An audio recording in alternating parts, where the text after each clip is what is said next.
500 kilometre की दूरी 5 घंटे में होगी पूरी। यूपी से बंगाल अब पहुंचना होगा आसान। दिल्ली से सीधे सिलीगुड़ी के लिए भरेंगे रफ्तार। विकास का हाईवे ही गडकरी का सपना। फर्ज कीजिए आपको दिल्ली से बंगाल के हिल स्टेशन दार्जिलिंग जाना हो और कुछ महीनों बाद अब महज 16 से 17 घंटों में आप अपनी गाड़ी से ही पहुंच जाए। है ना अचंभे वाली बात, लेकिन ये मुमकिन है और कुछ दिनों बाद ये हकीकत भी होने जा रहा है। जी हाँ, इसकी शुरुआत हो चुकी है।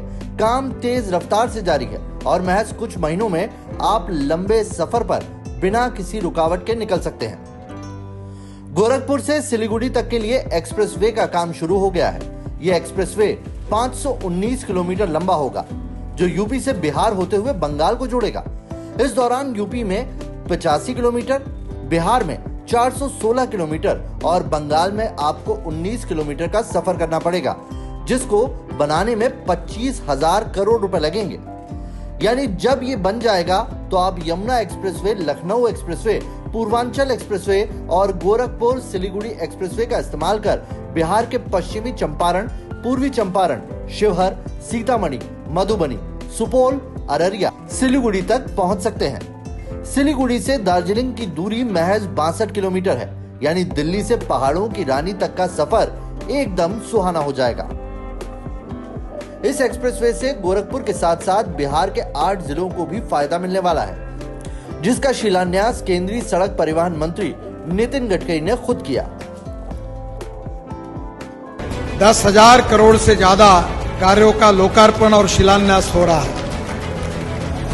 प्रयागराज से वाराणसी, गोरखपुर, ये गोरखपुर के लिए महत्वपूर्ण है। प्रयागराज वाराणसी गोरखपुर 6 लेन ये सड़क बन गई है और गोरखपुर से वाराणसी तक 9,000 करोड़ की लागत से 204 किलोमीटर 4 लेन मार्ग का काम मई 2023 में पूरा हो जाएगा। ये वचन मैं आपको देता हूं। मुझे बहुत खुशी है कि ये उद्दिष्ट पूरा करने में अच्छे इंफ्रास्ट्रक्चर को निर्माण करने का दायित्व हमको मिला है। उत्तर प्रदेश बदल रहा है, देश बदल रहा है।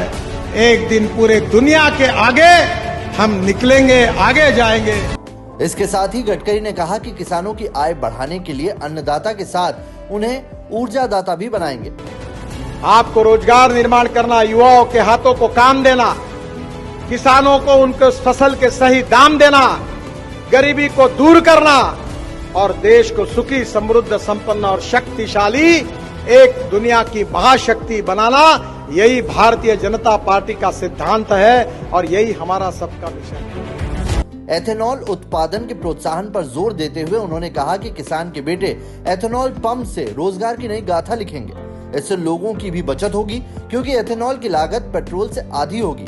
उन्होंने ग्रीन हाइड्रोजन, एथेनॉल से चलने वाले और इलेक्ट्रिक व्हीकल के साथ यूपी में ऑटोमोबाइल इंडस्ट्री को बढ़ावा देने की अपील करते हुए कहा कि इससे बड़ी संख्या में रोजगार का उत्पादन होगा।